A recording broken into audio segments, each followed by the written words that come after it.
Ассаламу алейкум достар, сіздермен бүгін ерекше кесе самса жасайтын боламыз. Ең алдымен біз тестасын жасап аламыз. Видеоны соңына дейін көріп шығыңыздар. Тестасын жасау үшін 1 стакан суға ұнымызды салып, теста жасаймыз. Оған ерітілген кішігірім сары майды қосып, тестамызды жақсылап илеп шығамыз.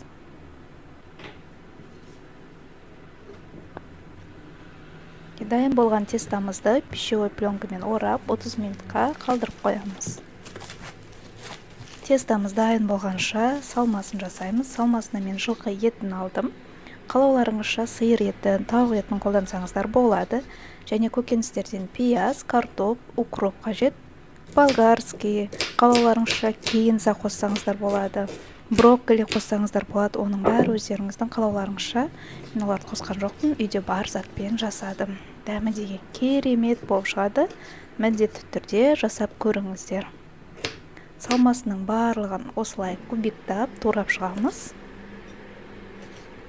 Дәмі бойынша тұз, қара бұрыш, қызыл бұрыш қосасыздар.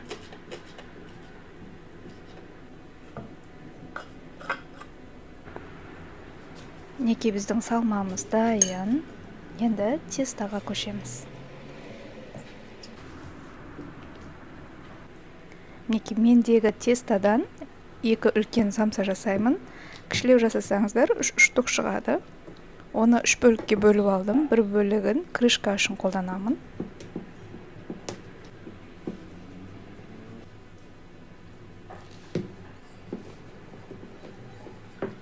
Тестамызды жұқа етіп жайып аламыз.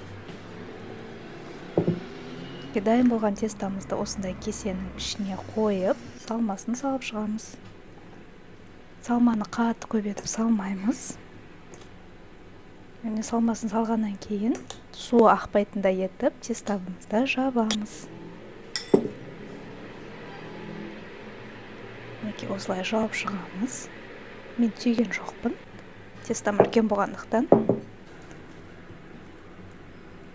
Енді крышкасын жасаймыз. Крышкасын жасау үшін тестамызды 2 бөлікке бөліп, ұзынша етіп жайып шығамыз.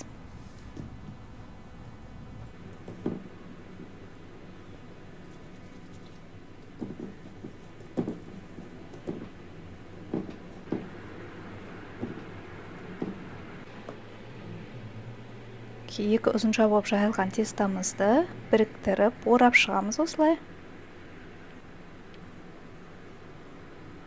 Самсамыздың бетіне қойып, неке біздің самсамыз дайын.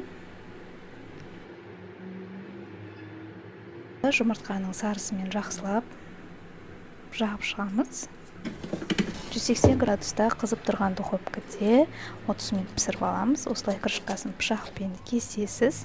Ыстықта жеген өте керемет болады. Иісі деген прям мүңкіп тұрады. Міндетті түрде жасап көріңіздер. Кешкі асқа да ұсынсаңыздар, өте ерекше тамақ ас болсын.